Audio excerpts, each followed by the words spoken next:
And we're also really lucky for my role as a club captain that we have Anya Tuberty with us. Anya is a ladies footballer with St Paul's Club in Belfast, County Antrim. She's had a hugely successful career. She has really, from the first time I've known Anya, she's been a captain within her club.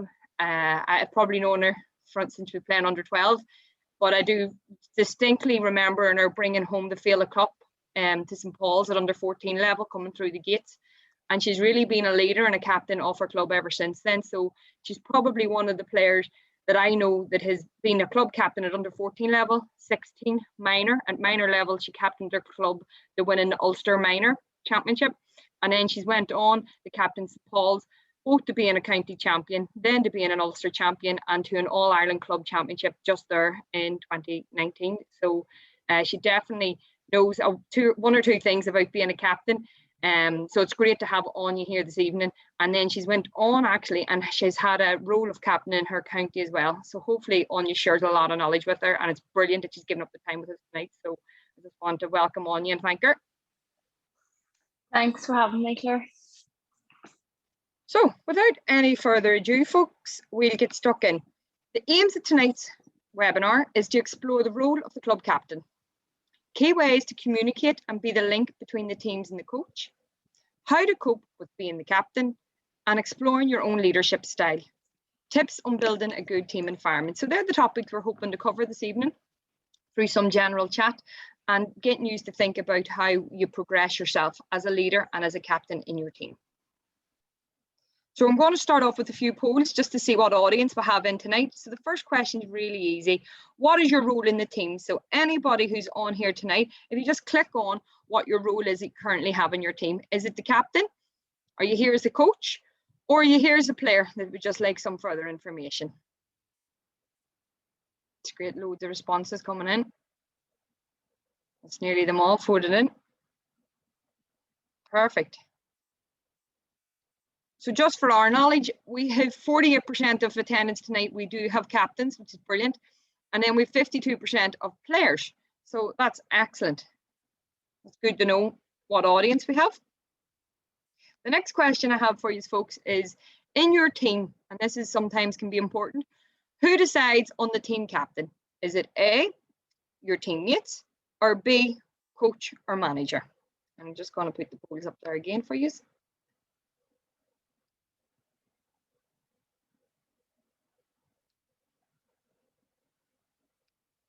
Sorry, folks, it's technical difficulties here. It's not wanting to come up. That one's not working, folks. So if you just put in the chat A or B, whether it's teammates or coach or manager, and Claire, let me know who comes in. So who collects, who decides who the team captain is? Is it your teammates or is it a coach manager? It'd be quite interesting to see. Anya, with you, who makes the decision with your club? You're on mute there, Anya. Sorry, Claire, there. I've been, like you say, from captain from underage. I've always remembered to be the management that's selected. We've never had the opportunity, even up to senior level, who makes like the teammates have never made the decision. It's always been the coaches and the managers involved. Yeah, and a lot of that will be down to the style of the management that you're playing under, and we'll probably explore that throughout it. Some managers want to make that decision themselves and they see it and they go through, where other ones have more of a collaborative approach sometimes and want to give the voice to the group of players. So Claire, what's it looking like in the chat? It's looking at the minute, it's 11 are saying coach manager and only 4 are saying their teammates. Okay, so a lot of it still is around the coach and the manager's decision, and that's probably about who the coach wants to work with and what style they've seen in players and what they bring to it. But in a lot of sports and in a lot of teams as well, it can be teammates driven, where they want to give the group some responsibility on deciding their leader. So it can very much be on what you're working as. The next one we have is, this is the last poll to begin with. What do you think the main role of a team captain is? So I'm going to get my poll hopefully working again. That should be it up there. Do you think it's A, support the teammates, B, make decisions, 3, motivate the team. 4, play the best they can. Or 5, inspire everyone to be better. So what do you think the main role of a team captain is? And this is just personal.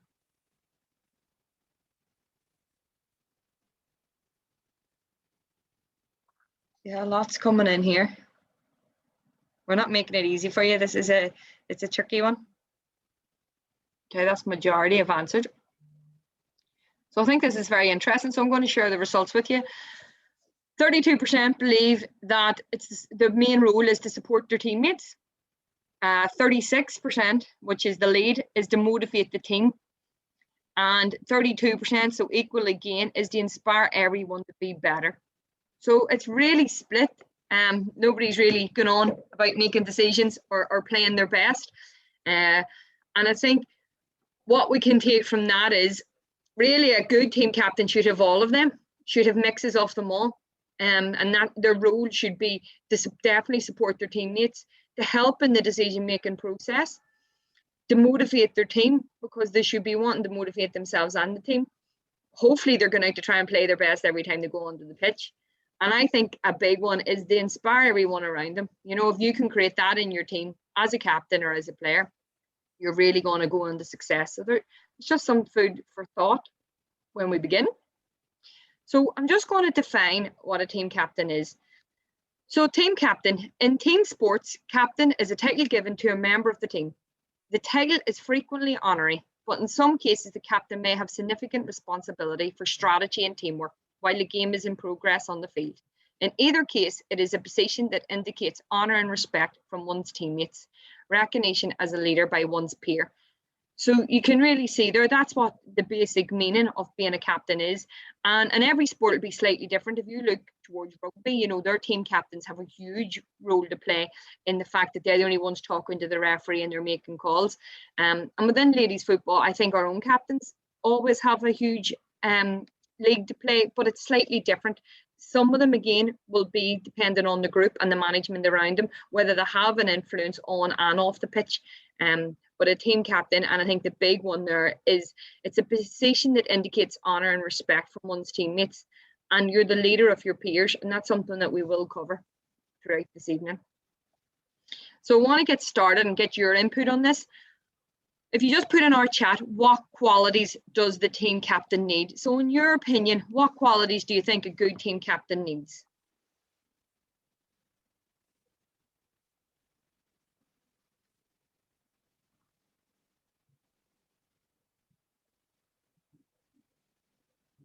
Anything coming in there, Claire? Any qualities? We've got communication, leadership, confidence are the key ones at the minute. Yeah. A lot of communication, likable, approachable, yeah. Confident to be able to speak up to team members and managers. Somebody who is trustworthy and a leader, who shows respect, fairness, confidence, and again, communication, and someone who inspires other players. So that's what's come in so far.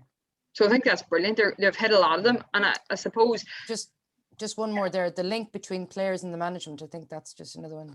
Yeah, so they have to be go to communication again as a quality, because they have to be able to talk to their manager, talk to their peers, be trustworthy. Like, all of them were excellent. And I suppose I'm going to throw it over there on you here and ask her what her opinion is. Like, what do you think is your number one quality that a good team captain needs? Yeah, Claire, like what you've already mentioned there, for me, it's definitely communication. I feel like if you can't communicate with from the team to the management, then you can't really stand up as a leader, because then you're going to let down the management and you're also letting down your teammates. Because I know myself, even when you think of for a senior team, for like the likes of last year when we had that really long season, players are coming to you with all different things, and if you're not getting that back to the management and feeding that back to them, that ones are struggling with certain, say, for injuries or stuff and things like that, then if that's not getting sorted out for the players and there's communications broke down there, then I don't really feel, you know, you're doing a good job as a captain. For me, it's that the communication is the main one there. Like. And Anya, did you feel like you were having to communicate more during the COVID-19 crisis that we've been in over the last 12 months? Oh yeah, like even during the first one, you know, trying to just usually we main source of communication at training, like speaking to players and you know text messages and things like that. But I was actually having to ring players or trying to organise Zooms for the people to stay in contact with each other, because it was such a, we came off the back of in the lockdown after a really good successful season after getting to the All Ireland final, and then to not having no football at all. So you know we're used to seeing girls maybe 3-4 nights a week to go and they're not seeing them at all. So having to communicate a lot more through phone calls, text messages, and organising Zoom sessions for training and things to keep in contact with the teammates. Yeah. Brilliant. So I think that's important, and it is a really standout one that the team captain does have to have good communication skills. And I think with good communication skills, it brings in their personality. You know, they have to be able to talk to all age groups, like younger ones maybe coming through, older players, and the management. So they have to have real vital skills. And we always say it's important to remember, you know, the captain's role may differ depending on the team age grade that you're involved in, you know. If you're an under 12 or under 14, the captain's going to be completely different than at adult level. If you're captain in an under 14 team, you're not going to be expected to be ringing your manager and saying, you know, the girl said this. It's a very different. You'd be maybe more expected to making sure everybody's happy and nobody's maybe left sitting in the bus on their own with no friends. You might be asked to step up and become a body rather than ringing your manager, you know.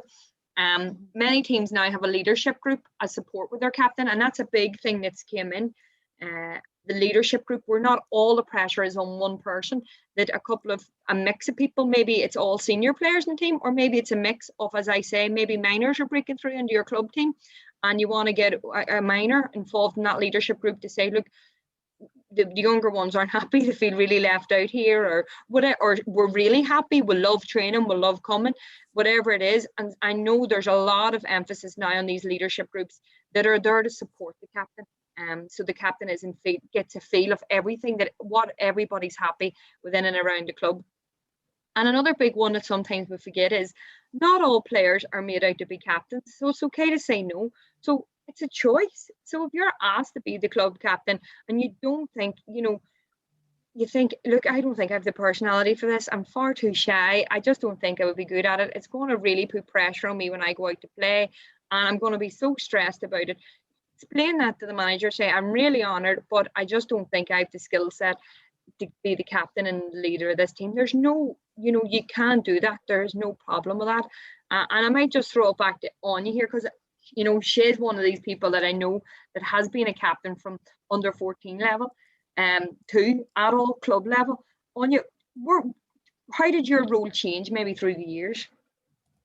Yeah, it's definitely like you say, they're clear under 14 level. It's nearly like you say, where that rotation thing happens, where you rotate and everybody gets a chance of being captain. And I think even at under 14, it just comes down to being more sociable, making sure that everybody's is attending training with somebody, that when you're traveling the matches, that they're traveling with a teammate, and you know that everybody in the team feels like they are a part of a family as such. You know, they can come to training and they have someone there to talk to it whenever you're getting your water breaks or whatever else is. But it definitely does change when you get to senior. You don't have as much responsibilities like you're at under 14. Like I can never remember at under 14 level lifting the phone to Brian Coyle to complain about an issue at training or whatever, whereas that role has massively changed now from men to senior level. Like we, you know, would have issues like we, even in terms of injuries last year, and people feeling, you know, maybe there was too much training going on, having to pass that on to the manager. So just basically from your players to the manager. So definitely roles are very different at underage level to senior. Yeah, the different responsibilities are going in hand with it. And I suppose when we looked at that, we thought, so what's successful captains? What are they needed? What tools are they needed around them? And this is what we sort of come up with. A successful captain or somebody that's credible. You know, they say what they're going to do, and they do it. You know, they're committed. So they're not saying, let's all go training at 7 o'clock in the morning and never turn up. You know, they make a pact and they come in, and whatever the team's going to do, they're committed to it. They're committed to the team. And a big one I don't think we stress enough is probably Karen. They have that empathy, you know, that they care about the people around them, because players see that. They're a confidence builder, so they're positive. They're a positive force. They're lifting the people around them up. They're building their confidence. They're not knocking them down. I think we discussed a lot on that they're communicators. They have that set of skills that they're able to communicate. consistent. They're consistent with their message. They're not up and down, you know, that it's not all about them. They're trying to put the team first, and the most successful team captains put the team first. They are secondary to doing what's best for the group. They're of outstanding character, and that means everything that we talked about. They're trustworthy, and they have a great way about them, and people usually tend to warm to the captains of the team. You know, they're really easy to get along with, and that's what we would say are some of the core values of being a successful captain. As a captain, you must, and I think this is good, have a vision. Where do you want to go? You know, be really clear about that. Possess people skills to talk to all the different groups, even talking to media. People don't think about that, but as a team captain, you're expected to speak to media. You're expected to do a speech if you win. You know, you're expected to get up there and hold a microphone and thank the grounds people, the officials, you know, things that people don't really tell you about until you're up there and you're going, oh God, what have I to say now? Have good listening skills. People are always going to come to you maybe with their problems. So you have to really be able to take that moment and listen to them. And something I learned in this lockdown is if somebody does come to you and you don't have time to listen to them, there's no harm in saying to them, okay, can we schedule a call tomorrow? Just finished training. And Anya, I'm sure this has happened to you a couple of times. You finish the training session, you've been working all day, you've trained for an hour and a half, and somebody comes up and you know they're ready for a rant at you, and you're probably not in the headspace to listen to it. What we're saying is that's okay. Say to them, look, I have to run off here. I have to shower. I have to mark books. Maybe Anya's a teacher. She might have something on. But I'll give you a call tomorrow after school, and we can have a chat about it. You know, that's a whole part of the process of it. And I think being able to empower your teammates, a really successful captain to me is somebody that can empower the people around them and make them better. And if you're achieving that, you know, you're winning, whether it's you win trophies or not, you're winning as a person, that you have that skills around you. So I'm just going to throw it back to you now. What role do you think the team captain should have? So that's putting it into your court. What role do you think a team captain should play? Let's see what Claire has coming back to us with.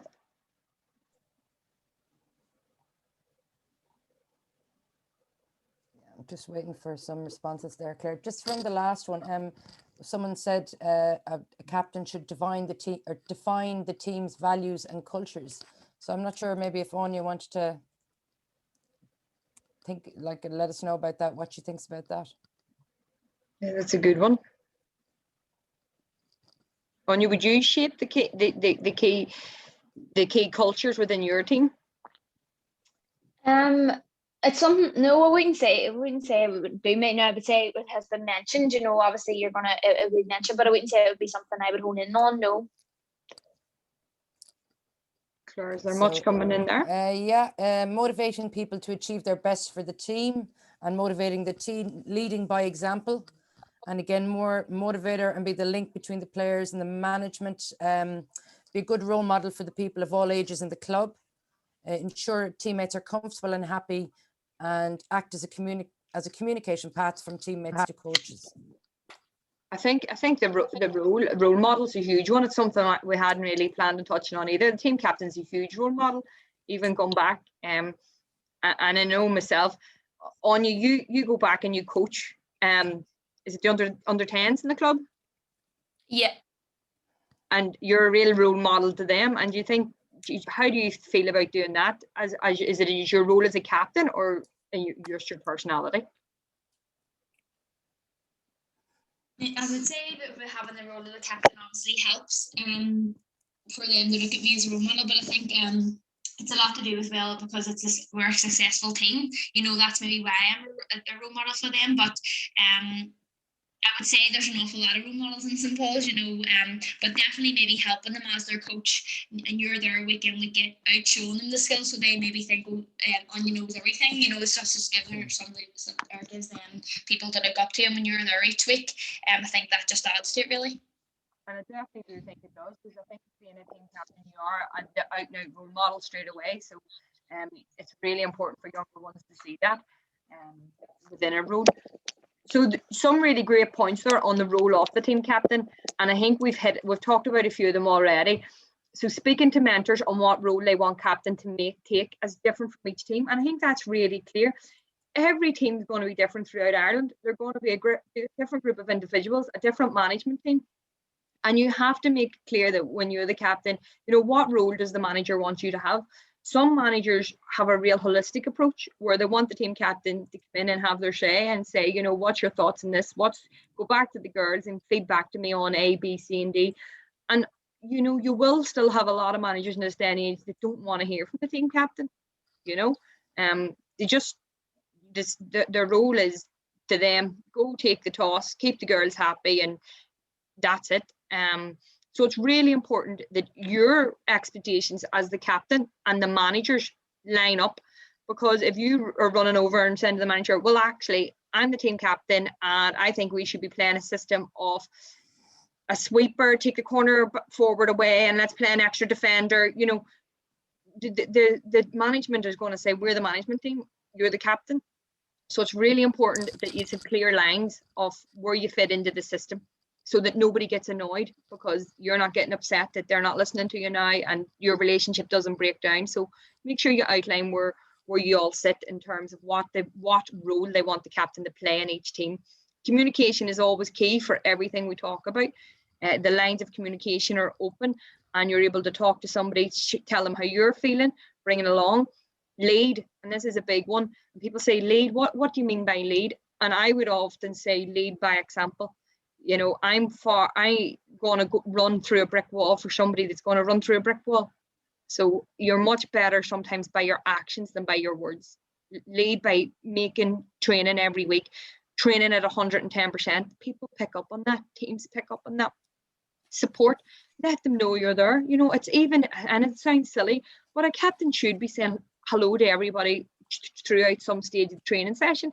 You should make a point as a player that you've got an hour and 10 minutes of training, that at some stage you're going to touch base with every one of your teammates, whether that's in a drill, they're standing beside them and you're saying hello, or it's a wink or a nod or a wave or a thumbs up or a hello at the water. That makes them think, oh God, you know, she's here for me, and inspire. And that's another big one.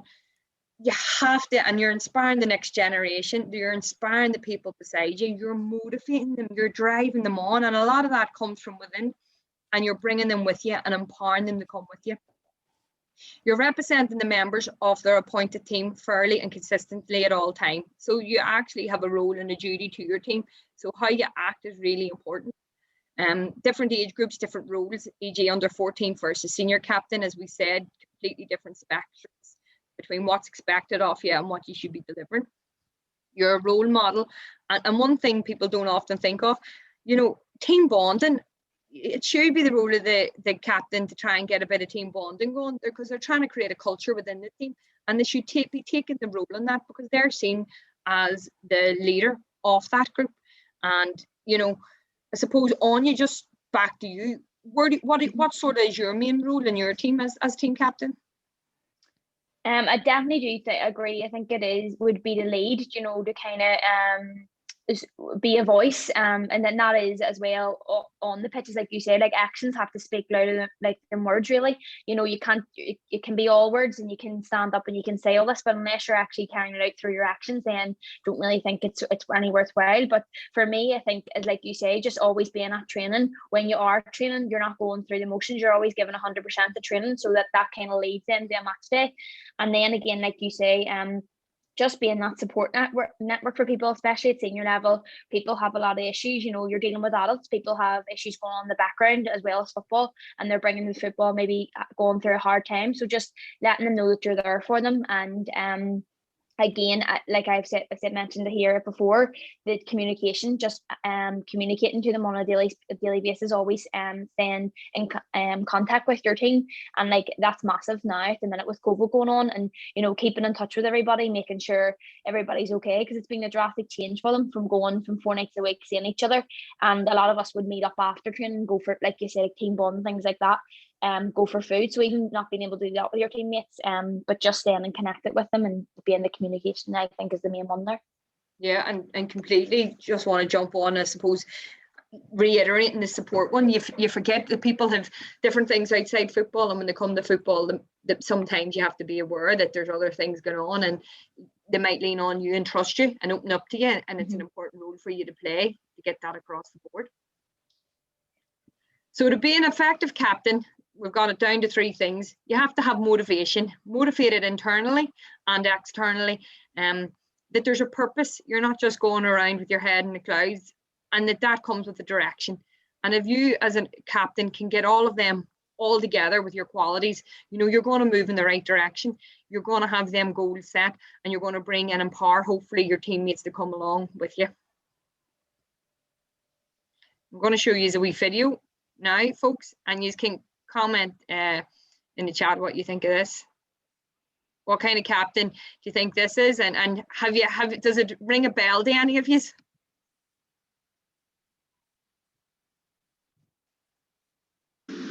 All right, hey ladies, how's everyone doing? Good. All right, the results are in. You guys voted for the team captain, and you know what? I used my executive power to override that decision, so I'm choosing Kelly. Congrats! Out of 22 girls, you got 2 votes, but I think you're going to be the best one for this. All right.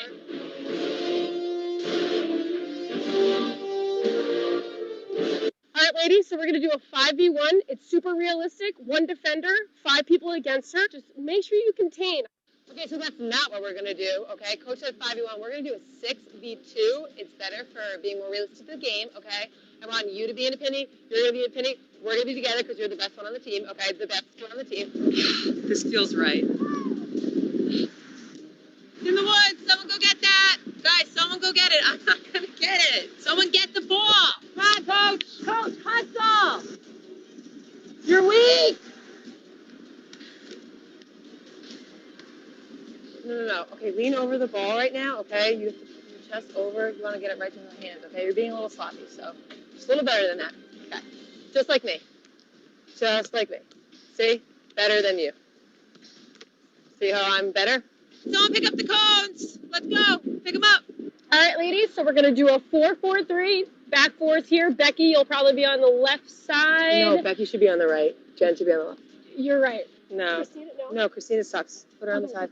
And I'll play up top. I don't want to be a defender anymore. Right. I'm better up top. I'm going to score a lot of goals. Right. No, you're 100% okay. Right. All right. Why don't you stand up? I'll do this. Dari, you're going to be center back, okay? I'm going to take your position up top, okay? It's good call. Right? It's a good call. This is why I chose Kelly to be the captain. She takes the lead, okay? Yeah. Take note. All right, girls, let's go water break. No water break. Not until we get it right. Let's go. I'm the captain. I'm the captain. I know. I'm not talking about Jen, if you're going to fool around, don't be at practice. If we want to make it to a championship and make this our year, get off the field, Jen. No water breaks. We don't hydrate till I say we hydrate. God, Karen, you're so stupid. You need to wash these dirty pennies ASAP. This is weak. You're all doing awful. Come on, let's go. Pick it up. You are literally going to get cut from the team. All right, ladies. It's not easy for me to say this, but I'm going to say it because the past 90 minutes have been the hardest 90 minutes of my life. We've been made a fool. My authority has been questioned. I just don't think this is going to work. Give me the band back. No. Give me it. No, Coach. Come on. You're done. Coach. I'm Coach. No, not everyone feels this way. No. Feel better now. So folks, that's just, we call that the worst kind of team captain. And I know I was laughing because some bit you're thinking, I can see that some people as well in it. It's obviously it's exaggerated, but sometimes the power gets to people and they get a bit carried away. But there's a whole load of things, that we're saying the team captain there. Nobody wanted her, first of all. She asked the players to vote as a management team, and then the next minute the manager just picked whoever they wanted anyway. Then from square one, it was all about her, and she wasn't trying to motivate or bring the players with her. Everything was, you were weak, do it like me, I'm better. And you could see there how quickly even the coach knew they had made a mistake after 90 minutes. So it's really important that we get a captain right, and that when we do get a team captain, that it's the right person that is in and around. And as we said, the right person is someone that wants to empower and bring people along with them, that's treating everybody with respect. And for me, a huge thing regarding a captain is you know, they usually give respect and get the respect back, and respect something that you work on. So it's just something sort of to lighten the mood there regarding it. So Claire, I'm gonna hand over to you now. Yeah. I'm going to give you the remote. Is that Great, okay? thank you. Yeah, perfect. Thanks, Claire. So I suppose since the start of the webinar, something that has been a reoccurring message coming through the whole time is that a captain needs to be a good communicator. So we're just going to look at what the definition really of a communication is. Communication is the act of expressing ideas, information, knowledge, thoughts, and feelings, as well as understanding what is expressed by others. The communication process involves both sending and receiving messages and can take many forms.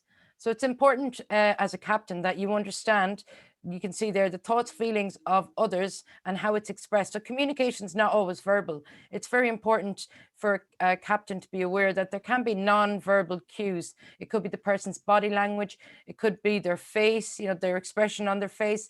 It could be, like Claire said earlier, a wink or a nod or something, you know, that suggests to you whether a player is okay or maybe does need a little bit of extra information or communication.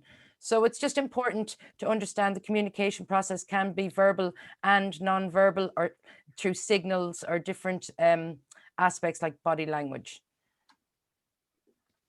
Do I have access to move on, or is... Yeah, I sent it over to you. You should have it. Okay, sorry. I can't see. Sorry.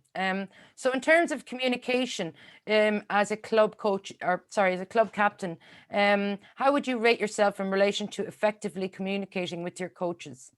I'll put the poll up for you now, Claire. Yeah, perfect. So if you want to just respond in the poll when Claire brings it up. So how do you rate, or would you be excellent, good, or need to improve? So this is your communication with your coaches. So 100% so far is... Okay, no, it's changing.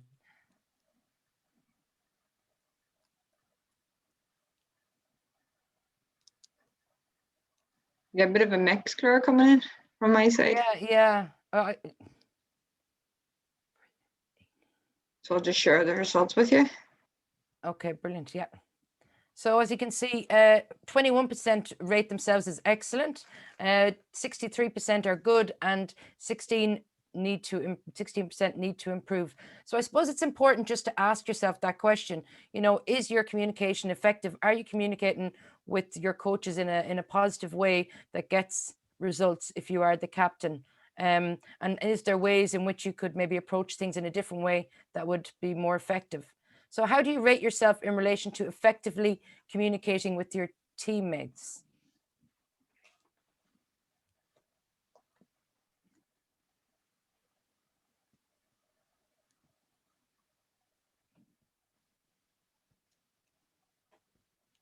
Great, so we've got nearly, we're just waiting on a few here now, but it's looking like, again, majority of people rate themselves as good communicators with their teammates. Like if you think about it, when you're at the training, do you, as Claire said, do you actually make contact with all of the players through some form of communication at training? Be it at the water breaks, maybe like eye-to-eye contact, a smile, a nod, you know, could be a hello at the start or something at the end. So we can see 21% feel you're excellent, so you're probably covering all those areas. 53% of you are good at it, and 26% need to improve. So it's important to identify what you are good at and the areas in which you can improve on. In terms of communication, Anya, just when you're at training, do you feel like if there's a panel of 30, would that be maybe a very hard thing to do in an hour at training, or do you think it's like doable? Yeah, I would say it would probably hard maybe to dig verbally to chat to every player. It would definitely be, but in terms of like maybe like making eye contact with the player, like Claire said, even giving a thumbs up, that shouldn't be hard to do, you know.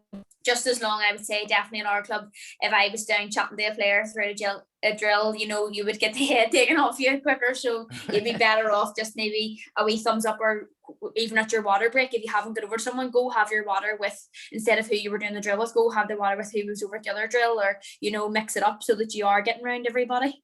So yeah, it's just strategies to communicate with all players. Brilliant, thank you. Sorry. So in terms of communication, the key thing to do here is, as a captain, know yourself. So how do you actually communicate? What's your most effective way of communication? Obviously in the situation that you're in. So maybe get to training early so that you can have those few conversations before your training starts. And then obviously during training, as Anya said, it's not really appropriate to be having the chat. But again, it can be non-verbal cues just to, acknowledge that players are there. All players will have their own preference regarding communication and their style. So again, players might want to chat at training. They might say, hi, how are you? And run on because they're clearly focused on why they're there. So it could be that they just at another time, you might have a call with them or a message after training. How was training for you? Something like that. Not all players like talking or being in the center. So create the right environment. When is the right time to talk to your coach? So as Anya said, probably in the middle of training wouldn't be the right time to talk to your teammates, but it probably wouldn't be the right time either to approach your coach if there's something, let's say, that the team want to put towards him, or maybe something that you feel needs addressing. So as a club captain, you need to be aware of your timing in terms of your communication with your coach and also with your teammates. Building a relationship with your coach. So share your life, your thoughts with them on a regular basis, and remember to listen. So it's key, I suppose, to communicate. If it's a coach or a coaching team or your management, say to them, listen, this is what's happening with me. I'm available. I'm happy to get involved, but like I have other stuff going on. Like we were talked about there, Anya's a teacher. So, there would be a specific time of the day where she would actually be available, I suppose, as well. And it's just important for coaches to realize that. Be honest. So when you're honest with your coaching team and I suppose, again, your players, it creates trust, and then it encourages them to be able to give you honest feedback and voice your concerns towards your coaches, and tell them if being the captain is too much. So if you're asked to become the club captain and you are delighted and honored, but you just don't feel it's a role that you would like to actually participate in, you might just be shy speaking in front of a large group. You mightn't feel that you motivate people in the way they need it motivating. There's lots of different reasons why people personally choose not to do it, and that's completely fine. It doesn't have to be something that you have to take on just because you've been asked. And again, action. Have an agreed plan in place to move forward. Know where you fit in within the team and be the link between the team and the management. So in terms of communication, it's important that you know exactly where you are, I suppose, your strategic plan, or what are your goals of your team, so you know where you fit in that and what you're actually doing to bring that forward. So I suppose, Anya, a lot of this, do you feel that this is quite relevant to a club captain? Oh yeah, definitely. Like everything you're covering there, like the relationship that you need to build with the coach, and then find the perfect time to get the messages across from the teammates to the coach, and then being honest too. There's no point in saying to players, yeah, I'll pass the message on if you're not going to. Maybe if it's a topic that you're not comfortable with discussing, if maybe you don't agree with what the player is asking you to take forward to the manager, it's important you can be honest with them, so you can turn around to your player and say, no, actually, I don't agree with that. So I'll be letting the manager know when I'm passing on that I don't agree with what you're saying. So I feel like everything you've covered there, it's definitely important as a club captain. And Anya, would you, as a captain of the club, obviously one of the rules is communication and talking, would you give wee team talks, or like what role do you have regarding that? Yeah, I would say if you'd ask some of the St. Paul's ones, I'd say I maybe do a wee bit too much talking.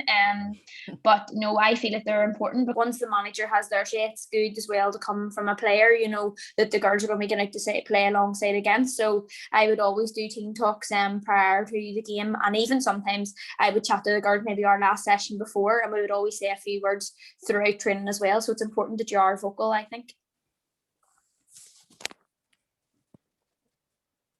Okay, so moving on, in terms of coping with the pressure of being the captain, again, obviously you've taken on the role, you're excited, but then you start thinking, okay, hang on now, what have I actually done? So I suppose it's important that you feel you're able to cope with being the captain of your team. You're going to be talking with people who trust you.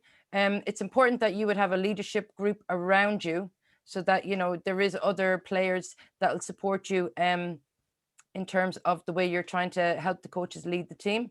and then control the controllables. So like as Anya said, you know, there might be times when a player comes to you, you don't feel comfortable, but you can obviously deal with it. But, you know, there's some things that you can control within a team environment that maybe the coach or somebody else needs to step in.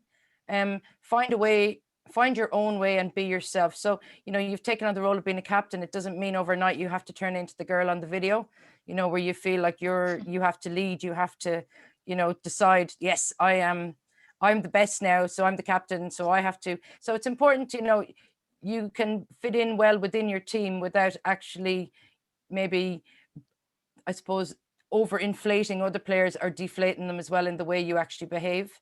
Enjoy the experience. So it's, you know, again, it's nice to be the captain, to feel that other players feel confident in what you have to say. But, you know, I suppose public speaking is another way you might enjoy the experience. Anya, do you enjoy when you win, which obviously you have done in 2019, along with all the other years? Yeah, I would say I do now. Sometimes I think I speak that fast, people probably can't understand my speeches. But no, it's important. I feel like you have to enjoy the experience. If you didn't enjoy it, then you know you would have to hold your hands up and say, look, I don't think I'm fit for this job, and give it to somebody else. So I think it's very important that you enjoy it. Well, I suppose the fact that you've been under 14 captain all the way through, you've had plenty of experience. So I suppose you're quite comfortable as an adult, as a captain. So again, you can reflect, as it says there, on your experiences that you had when you were younger, and probably develop your speeches, I imagine, as you got older as well. You know, it is a team sport, ladies football. It's not just the players on the field, it's the ones on that are waiting to come on, or, you know, players that are just trying to make the team. So it's important that all of them are included in everything that you do as a captain, and then ask for help, which is the really key thing. You know, there may be times when you might feel a little bit unmotivated yourself, and at that time it should be when your players identify that for you and say, you know, maybe we need to actually kind of motivate the captain, because she's always there for us. Let's us be there for her, which I think could be really important around this time. Although you seem very bubbly, Anya, so I imagine you wouldn't have time. People wouldn't have time to be ringing you up to see if you're okay, because you're probably already ringing them. Oh yeah. No, I'd say there is sometimes, you know, injuries and stuff. When you're injured as a captain, you know, having to stand watch the team, maybe that's the time where your teammates, you know, someone else would have to stand for you and help motivate you. But in fairness, I think the St. Paul's ones are a bit maybe sick of me being bubbly. Oh, we lost her there, Claire. We lost her there for a second. Okay. So I'm just going to move on. So, I mean, this is a great picture just to identify really, you know, as a club, as a coach, management, as a captain. This is probably the way you see, you know, a nice, easy plan. Like, this is where we are. This is where we want to get to. This is how we're going to do it. And it all seems lovely at the start of the year, you know, and this is probably more reality. So I suppose, Anya, in terms of like winning an All-Ireland, you probably started here thinking, well, you know, not thinking you'd be just plain sailing, but like there are lots of maybe challenges that you faced that year in terms of your team when you won the All-Ireland. You want to give us some examples? Are you on mute? You're muted there, sorry. Sorry, not talking me there. You're all right. Yeah, there were definitely challenges. Like we had like Saoirse Tennyson, I'm sure that you have heard of her. She did her cruciate, and you know that was a big massive blow to us. So that was a challenge that, you know, along the way we'd set out all year, and this is what we'd aim for. You know, we wanted to win Ulster, and then obviously we're approaching the All-Ireland, and that was a massive challenge, like somebody having to step up into her role, you know, to play a centre half back, which is such a massive position, you know, and she was such a leader in our back line. And so that was a challenge that we faced as a whole team, and you know, and ensuring that she was still a part of the success, and you know, she still felt happy for us as a team and that she was involved because she was injured. So I feel like that was a challenge. And you know, just even silly things, you know, feel like they're getting on top of you whenever you're trying to balance the commitment of running between county and club, you know, at that time. And you have to try as a club captain to take on that pressure, and so that they can, you know, the rest of the girls from St. Paul's can get the balance right. And you know, I had to kind of be the go-between between those managers to ensure that, you know, we weren't overtraining, our girls maybe weren't doing a session then then get out and having to do something for county. So there's definitely a lot of pressures along the way, but unfortunately with the All Ireland, we're just cut short there. I think maybe if we did have Saoirse, we would have got over the line. You'll be back again. That's it. So just some of the key things we've covered there. I suppose captains have the captain responsibilities having an impact on playing and training performances. So, the captain, I suppose, is responsible in making sure that players are playing and training to the best of their ability by encouraging them, motivating them, and keeping them, I suppose, like clued into the goals long term. So the potential challenges can be managing extra demands placed on you by your team management. So again, as Anya said there, trying to be the link between the club and the county can be quite challenging, making sure players aren't overtrained, at the same time trying to explain that to team management. So, that can be tough as well. Ensuring that clashes of personalities are left to one side and uniting players together. Anya, this is something I'd love to hear how you maybe tackle some of these challenges. Not saying you have them on your team, but just what would you do if you did? Definitely I find it challenging being the go-between, between county and club, that is. And sometimes that maybe, like, it was different last year when I was the county captain. I know in previous years having just maybe to work alongside your county captain can help, just for them is to maybe go to the county manager and make a decision there, or to try and get the club manager and the county manager to agree on days. But with every other club, between different nights and things, so that is a massive pressure that I think will always be an issue.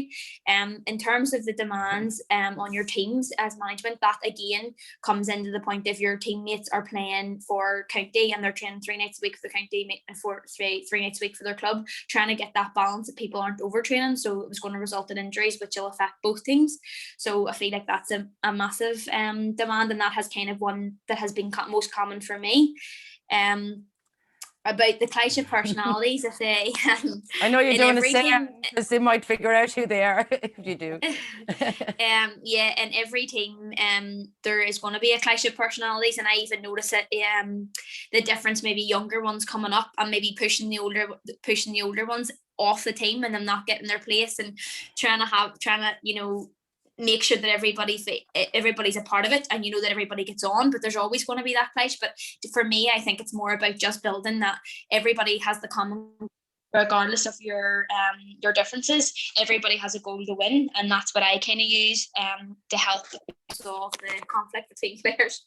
Yeah, brilliant. Thank you for that. Good insight into that. Engaging players positively, especially during lockdown.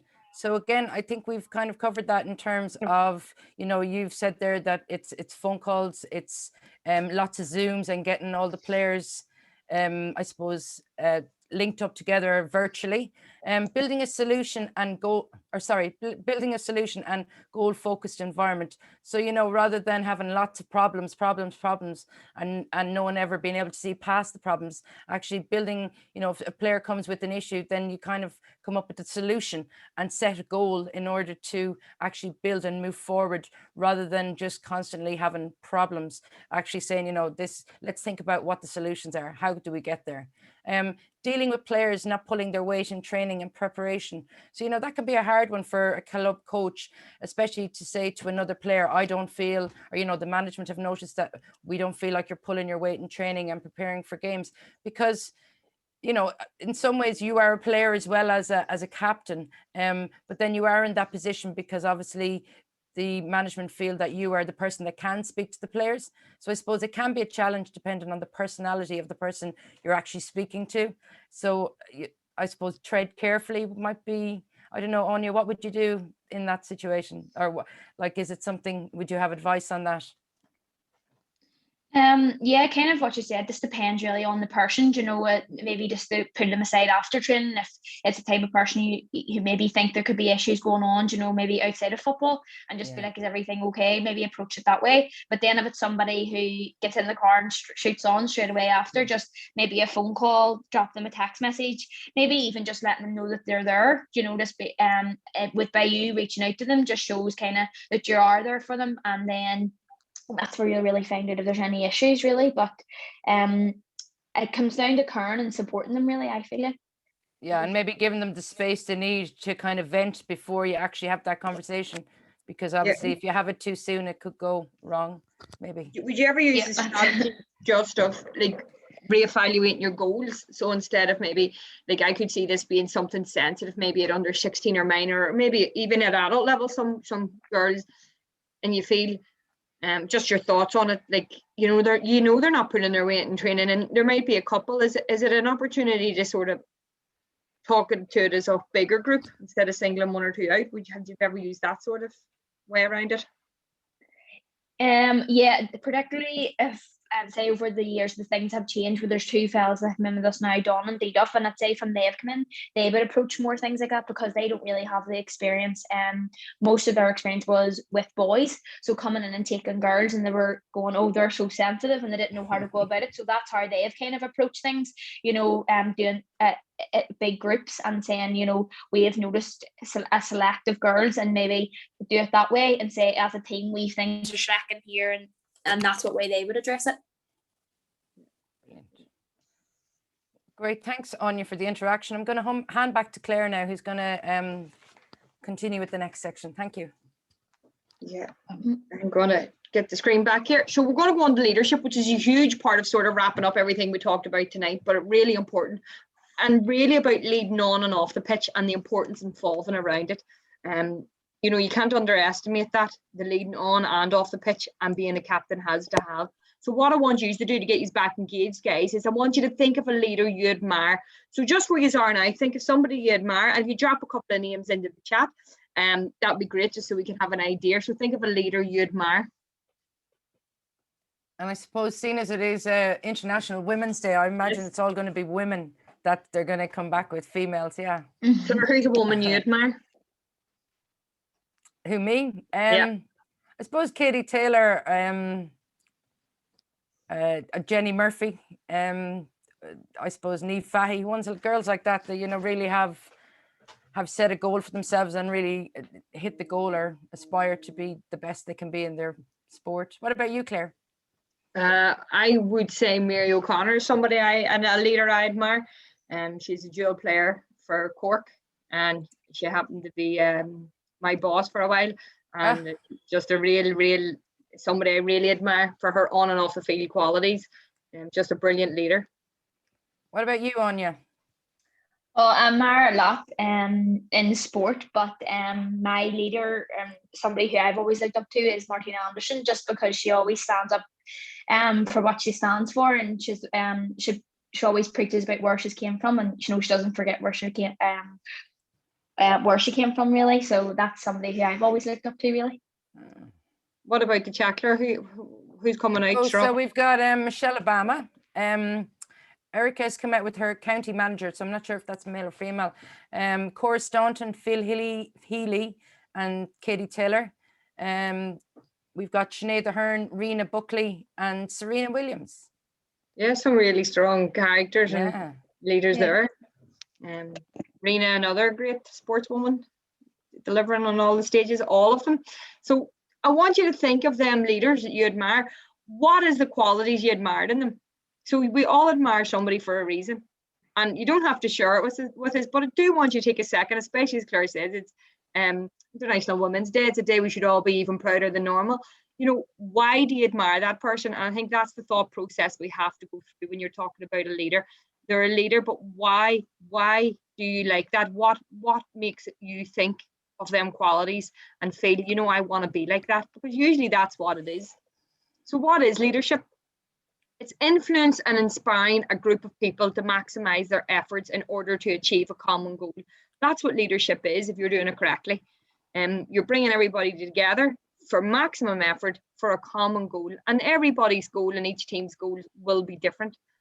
This is about you now, folks. What kind of leader am I? Who are you within? Are you front, beside, behind, the back? What kind of leader am I? What qualities do I possess? And then what kind of leader do I want to be? I think is really important. So what is your leadership style? So we're just going to cover on the basic 5 leadership styles that we have here. And I have a wee matrix done up. So just so you can think about it yourself and your leadership style. There's 5 main types of leaders. The autocratic leader, which is known as the commander. Okay, it's one person controls the decisions and the group has no input. So it's my way is the only way type of leader. And an example of this would be somebody like Alex Ferguson, who managed with his way or the highway, really. That's what type of leadership style he had, and it worked for him. He was very successful, and his team bought into that process. The next type of leader we have is the transactional leader, so standardized. This type of leader is all about managing, so it's focusing on the role of other people. It looks at tasks, targets, and setting goals. So they're really focused on, if you do X, then you'll get Y. So if you do this, this, and this, you'll get that. And some examples of leaders like that would be like your Bill Gates, who obviously is Microsoft, and Alan Sugar, who is an entrepreneur. They're saying they're task orientated. That's what type of leadership style that they deliver. It's all about the task. The next one is the democratic. So democratic leadership style, you could be known as the motivator. You're ruled by the people for the people. So that's what democratic is. You're ruled by the people for the people. Have you any ideas? What does everyone think? Really, really inclusive. I'm trying to motivate everybody around him. A couple of managers said Wayne Rooney was a really excellent leader and a captain for this with Man United. He was a real motivator, and they looked at ideas. We have the laissez-faire, which can be the delegator. They have their own sort of style. They don't really like making too many decisions. They tend to give it to somebody else to make that decision. They delegate it off. They trust the people under them, and they say, look, I'm going to trust you to do this task, and away you go, and I'm going to relax here while you do that. I'm not going to look over your shoulder away over you do it. They're very much, here's the tools you need, off with it, make it happen. And they say Steve Jobs is like that, and look how successful he is. Then we'll have the transformational leader, and there they inspire. The leader encourages and motivates people. They are really about what's best for the team. And they say that people like Nelson Mandela, that was his leadership style, and that's where he found it. Leadership and leadership styles, folk, isn't linear. And I think that's why the diagram on the left sits there so well. A lot of us will have lots of bits of all of them, in our personality. You might at some stage, I have a wee bit of autocratic in me, I know that, but I also have, I would think, a lot of transformational in me, which are probably 2 ends of the scales. I like to be in control, but I love to have everybody coming in and around me. That would be my style, to try to inspire and to motivate. So everybody will have their own style, and they might have 2 or 3 or 4 bits. And we have a great link about learning what your leadership and your personality style is. So Claire's going to drop it into the chat, and you might click on it after the presentation and just spend 5 minutes doing it, because it can really benefit you. If you know what type of leader you are, you'll know how you interact best, where there's advantages of that leadership style and where there's disadvantages, and how you can bring it all together. And I suppose I'm going to put on you on the spot here and ask her, where does she see herself in the leadership styles? Yeah, I actually was having a think there. I was nodding away when you were talking. I would kind of agree with yourself, Claire. I would say I'm a wee bit of transformational and autocratic, because there is times where I'm like, no, I think we should do it this way. I will ask people's opinion, and I will try. Always want the best for the team. So I'm definitely somewhere between those 2. Yeah, we're similar enough, Tubbs. Yeah. So my role as a leader, so we'd say, like, do that link. It's really good for you to know what type of leader you are. It brings you on, because it actually helps you realize how you communicate better, and how your style may suit to certain teams and certain sports. And a big thing on that, maybe before I leave it, is not everybody's going to maybe like your leadership style. You can clash with people, and that's natural. But it's about getting, talking about that and saying, right, where maybe there's a bit of a clash here, and we'll work around it. So my role as a leader, and this is what you'll be expected to do.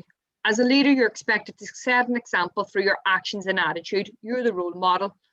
Get to know the players, encourage players, develop player unity and camaraderie. So bringing everybody together, communicate to players and management, listen to and advise players, be a voice for players, ensure standards are always met, problem solve, mediate, and that is a big role, mediate between players and management if we're having a bump in the road, that you don't let it all just turn rotten, that you do mediate and you go stand up to them challenges, you know, don't ignore them. Make difficult and sometimes unpopular decisions. Sometimes you might make a decision that you know some people aren't going to like, but you feel it's what's best. I think you already said that on you. You know, sometimes you're trying to put what's best for everybody else ahead of you, and you will be, and the best leaders do that. You know, always put the team ahead of your own personal agenda.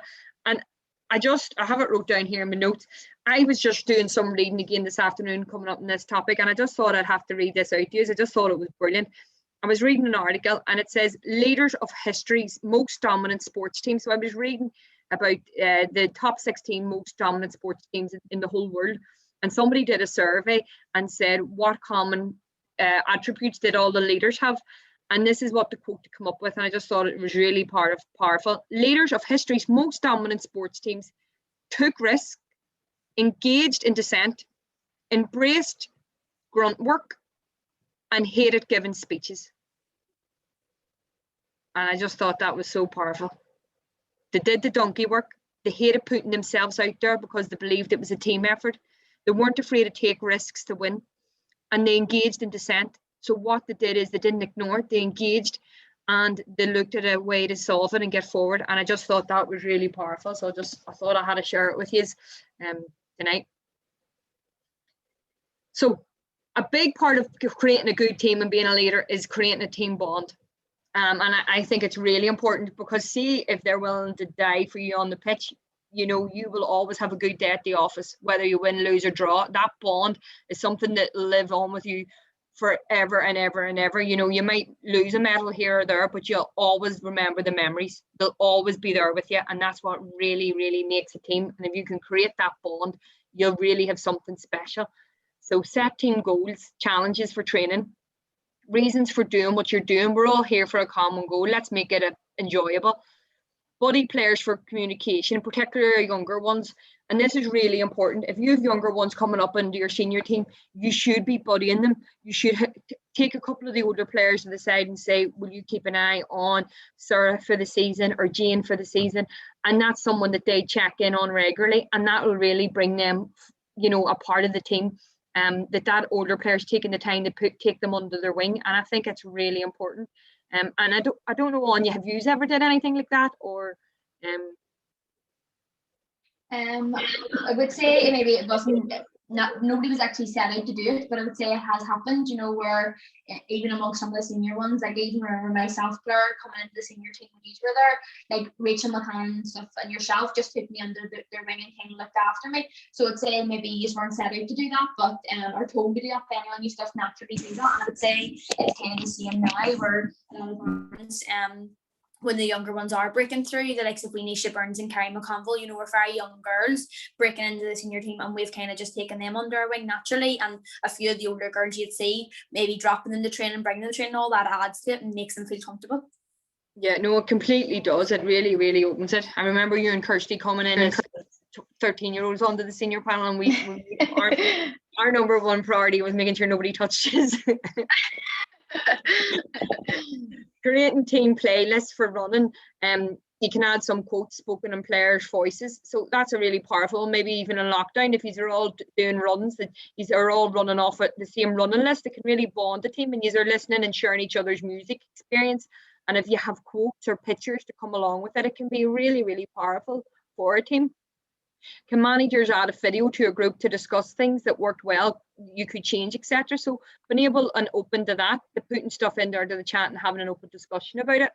Creating an environment for the team to be, you know, accepting and comfortable in their own skin and with everybody around them. So building a bond on the pitch, and this is really important, on match day. How can we be more resilient as a group? I think this is stuff that maybe we don't focus on as much as we should. You know, everyone taking responsibility and there for each other when things get tough. So we're going to have challenges during games.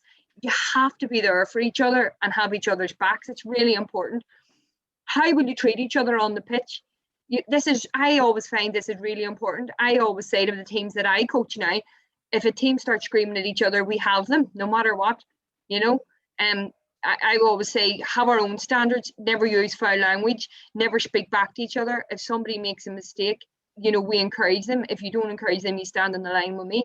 That's just my coaching philosophy, and I try to bring that along with my team, because I think it's really important that, you know, if a player gives a bad pass, what are we going to do as a team? What's our trigger points to reset? If a player misses a clear chance, how do we make them feel better? I know you probably all know as a player, like if you miss a really clear-cut chance, you feel the worst in the world. You don't need somebody to say, you know, that was terrible. You know it was terrible. You feel so bad.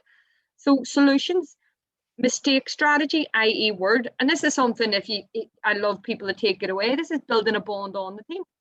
So how will we deal with something that happens? So we get a player sin binned or sent off, you know, using words to re-trigger it, reset, reset, reset. Referee gives a poor decision against us. Instead of abusing them, let's say next play, you know, we go down by 5 points. Let's keep it going. Next score. You know, you're encouraging buzzwords to keep you motivated and building that on. It's all positive talk, and it's not turning on each other and creating weaknesses. So you have to try to build solutions, and if you can do that within the team, you know, you're going to be unstoppable. That you have words to re-trigger and you know, even that if that person misses a clear chance, somebody make sure they say to them, you know, you'll get the next one. That can be so powerful for that person's confidence that has missed the chance, you know, because it can affect them. So before I go on to the key take-home messages, what about building a bond on you? Is there anything you've done as a captain to build a bond with your team on or off the pitch? Well, Claire, what we usually do with them, something we've tried to do the past couple of years is having food together after trainings, like nights and trainings, just to so everybody, you know, it's hard for people to have to communicate with each other and kind of develop a bond with someone during a training session. You know, there's very little time where you can stand and chat. So I always feel like it's important that everybody, not every session, but even if it's just going and grabbing an Nando's together as a team, or ordering pizzas after training, you know, to kind of, so you can go and speak to players on whenever you're not training and not running after the ball or doing drills. You know, it's hard to have a conversation with people. So even things like that, and I find it important as well, especially with the younger ones, if it the likes of like Nisha, going and collecting them for training and having a chat with them on the way to training, just so that they know they have someone there in the team that they can speak to and they can walk into training, because sometimes that's even a big deal for a younger player coming up the a training session and having to walk in by themselves. So if they're walking in maybe with one of the more experienced players, or even walking alongside someone, helps. So things like that, or team bonding nights away, things like that are very important. Like we would always do something, some sort of team bonding together before our championship starts, and I feel it helps, because like you said, you can stand and say, you know, you'll put your head to a ball for someone, but you'll not really know what that's like until you've bonded with them outside of football too. Yeah, and if you had one sort of take-home message for tonight as a club captain, you know, what would it be? Communicate daily with your players and always stay in contact with them, you know, and that's how you'll know when somebody isn't themselves. I feel like if you are in contact with your players outside of football, then you know when your players aren't right. If their players aren't right, then they're not going to perform their best. So I think it's definitely very important to stay in contact with your players and make sure that they're aware that you're always there to support them. Brilliant, Anya, thank you. Folks, if anybody has any questions, if you want to get them ready now while I just finish up. So we're really, our key take-home messages for tonight. So what qualities have you as a captain? So you have to be really reflecting and looking at yourself internally. You know, what qualities have I got as a captain? Be clear of your role. It's important that you're clear on what your role is, and that way you'll achieve it. Understand what type of leader you are. That's really important again. Understand what your personality is, what your leadership style is, and delivering it. Communicate with the people around you. So Anya has that. She thinks it's the number one message. Build a sense of togetherness in your team, and that's really important. Everybody's all together, one for all and all for one. And enjoy the honour. And I think, because that's what it is, being a club captain is an honour. And you should be something you're proud of it. And a lot of the time you're there because you deserve it and people have seen. And I think that's, remember, back yourself. somebody's seen something in you. Have that confidence. You're there because people look up to you and respect you, because you wouldn't be there otherwise. So sometimes you got to back yourself with it as well, and just really, really enjoy the experiences that come along with it. So we're just going to take any questions if anybody has any questions. And Claire, if you want to wrap up with anything.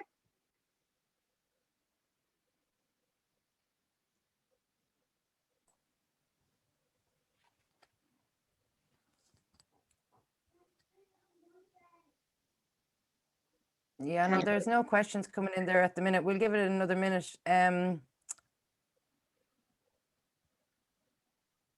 So yeah, I suppose it's been really nice, Anya, talking with you, and it's great that you can share your experiences, you know, for, I suppose, younger people or management as well. There's lots of, as not everybody on here was a captain. So it's great just to get like your thoughts as a club captain, so that maybe managers can go away with some ideas as well, how to develop their relationships with captains. So I've really enjoyed listening to your experiences, and best of luck with St. Paul's in the future. Yeah. Thank you very much.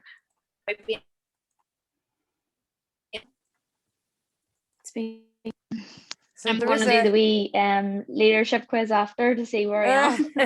Find out where I have actually 2 questions come in here now. So how would you approach your team as a first-time captain? So if it was your first time, what was that? How would you approach your team as a first-time captain? So it's your first experience being a captain. How would you approach your team? Well, firstly, try your best to get to know everyone, and I would say maybe in your training sessions, use your eye contact, thumbs up, things like that. Want, you know, get to know the players, so they know that you kind of are a person that is trying your best to get to know people. Each drill that you do, try and stand at different stations with a different group of players that you maybe were at with the last drill. Water breaks, try and stand with different people. And maybe if you haven't met somebody and, you know, maybe they don't drive, maybe offer them a lift to training, things like that, or organise small groups maybe to go for food after training. So I would say definitely trying to you need to develop your bond off the pitch with players. It helps you then when you are training. Building your relationships, I suppose, is probably key for a first-time captain, and then developing them. Yeah. Probably keep it simple as well. If it's your first time, you know, don't try and, you know, don't overthink it, I think is a big one. You know, keep it simple, be you. You know, you're there, and that's what my back yourself is. You're there because people see a lot of skills in you. So be you know, keep it simple, small on point messages. The next question, I love it. I just think it's a great question. Yeah. Is there any advice on how you would deal with the teammate who is giving out to the ref or to the other team? I suppose everybody has one or more than one on their team of these kind of players. I'd probably say my team are more saying that's me giving out to the ref. So this is a hard one. No, we always just speak. Well, I would always mention, you know, just prior to going out to play, about discipline. So making sure that your team know that this, you need to stay at this one, because like Tara has mentioned, you know, when another team start to fight among themselves, and that could come off the back of somebody stubborn to the referee or shout the ref. So just ensuring that the team are aware of, you know, we need to have a discipline for each other, because it helps with the and I think maybe could do together like a code, a word, even something similar like that. If you know someone is at the tipping point, they're going to say something. Just thinking here, like Kirsty McGuinness, I know sometimes her temper about to go, so sometimes even just a pat on the shoulder for her calms her down. So wee things like that, just maybe that you can work on as a team, and that can be done even outside of training, just in a WhatsApp group or whatever.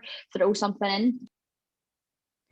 Oh, we've lost you there again. I suppose just there, what Anya was saying about that, I suppose it's important too, though, like to make all players aware, like if they do get yellow carded or sent off, the impact they leave on the rest of the players. Oh, you're back, Anya. Sorry? Yeah, you're back. You're back. I was just saying there, just when you dropped off, I suppose for me, I know, like playing, I would always try and just make sure that the players, you know, are aware, like if they are the person given out to the ref or other people, you know, the impact that they can have if they are actually sent off. So I suppose the club captain can reiterate that and kind of say, like, we need 15 on the pitch, not 14. But as you say, it's like even non-verbal signs. I thought it was brilliant what you said there. You can nearly spot that somebody's about to blow on your team, and if you can get in there and solve that with them, before the blow, then you're going to see a lot of the trouble. And as you say, it could be a trigger word, or you're telling somebody else, you know, you've a camera to, you know, give them a nod, or, you know, it can really help diffuse it. 100%. Even I'm thinking in terms of not only Kirsty, but I do that, like Lara Hunsey, that's the first thing that I do with her, is just give her a look, and she knows she's ready to go through me here after this match. So just even wee things like that definitely help. So you've got Girls are going to love that they got a mention. The teacher look comes out plenty of Well, folks, we're just on over an hour and 15, so I'm gonna call it a day. I could stay here chatting all night. Hopefully everybody at home enjoyed it as much as I think the three of us enjoyed it this evening. I really want to thank on you for her time, and definitely wish her and the club the best of luck going forward. And thanks also to Claire. Thought it was a super evening. And if anybody's any queries, you can get in touch. But thanks everybody, and have a great evening. Stay safe and look after everybody, each other. See you. Thank you. Thank you very much.